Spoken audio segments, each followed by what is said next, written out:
একটা ছোট্ট গ্রামে ইউসুফ নামে এক গরিব চাষি থাকত। তার কাছে বেশি জমি ছিল না, টাকা ছিল না, কিন্তু ছিল অগাধ আশা আর বিশ্বাস। আমার কাছে আছে শুধুই ছোট্ট জমি আর একটা বলদ। এটাই আমার ভরসা। আমি মেহনত করব, ইনশাআল্লাহ আল্লাহ আমার সহায় হবেন। ইউসুফ প্রতিদিন ভোরে উঠে জমিতে কাজ করত।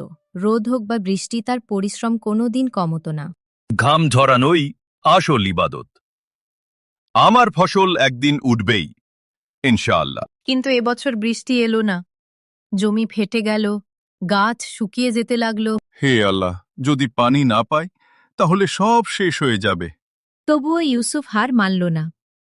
প্রতিদিন কুয়া থেকে পানি তুলে ফসলকে বাঁচাতে লাগল। আখের অল্প অল্প পানি দিলেই চলবে, একদিন আবার সবুজ হবে জমি। মেহনত কখনো বিফল যায় না। কিছুদিন পর সেই শুকনো মাঠ সবুজে ভরে গেল। ইউসুফের চোখে আনন্দের ঝিলিক ফুটে উঠল। আলহামদুলিল্লাহ, আমার মেহনত রং এনেছে। ইউসুফ ভাই, আপনি এটা কিভাবে করলেন? বৃষ্টি তো হয় নাই। হ্যাঁ, সত্যিই আশ্চর্য ব্যাপার। ভাই, মেহনত আর আশা কোনোদিন ছাড়তে নেই।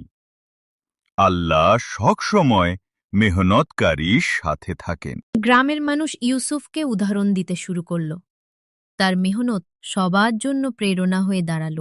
গরিবই বড় কিছু নয়, মেহনত আর আশা ভরসাই আসল শক্তি।